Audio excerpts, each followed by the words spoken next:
유명 ETF인 SCHD는 고배당 ETF로서 선별된 고배당 주식을 기준으로 여러분들에게 좋은 현금 흐름을 제시합니다. 한국에서는 미국 배당 다우존스 시리즈의 ETF로 상장되어 있죠. 보통 장기 투자는 SCHD보다는 SPY나 QQQ를 추천하고는 합니다. 맞습니다.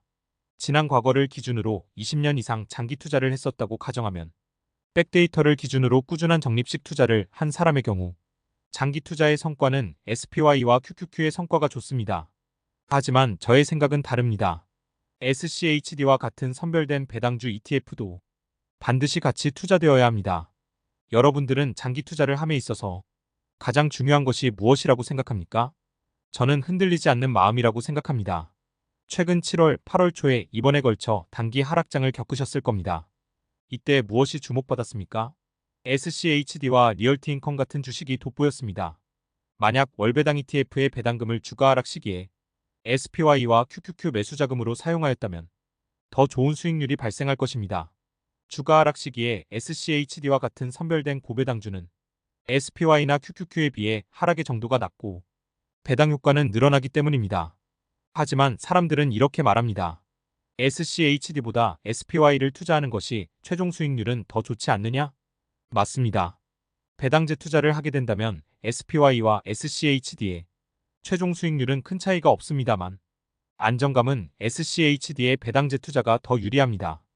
빅테크 기업이 영원한 우상향을 한다고 판단되면 QQQ가 유리할 수도 있지만 빅테크 성장의 낙수 효과는 결국 SCHD에 포함된 기업에 들어오게 됩니다.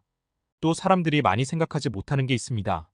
여러분이 평범하게 대학을 졸업하거나 특별한 기술을 연마하는 시간을 들여서 20대 후반 정도에 취업을 하고 30년간 열심히 한 분야에서 노력하고 은퇴를 하는 시점이 왔다고 가정합시다. 하지만 그 은퇴 시점이 경제위기로 인한 하락장이라면 여러분들은 마음 놓고 은퇴를 할 수 있을까요? 마음 놓고 ETF 매도 후 생활비 명목으로 인출해서 사용할 수 있게 될까요? 하지만 SCHD와 같은 배당주가 있다면 하락장에서 ETF를 처분하지 않고도 다시 주가 상승을 기다리며 배당금을 받아서 어느 정도 생활이 가능합니다. 세상 누구도 주가의 저점과 고점은 알 수 없습니다. 따라서 항상 분산 투자를 해놓는 것은 안정적입니다. 높은 수익을 보려고 할 필요는 없습니다. 우리의 인생은 안정적일 때 가장 행복하기 때문입니다. 저금리 시대가 왔습니다. 앞으로 연준에서 실시하는 금리 하락은 경기 침체 때문이라는 말이 많습니다.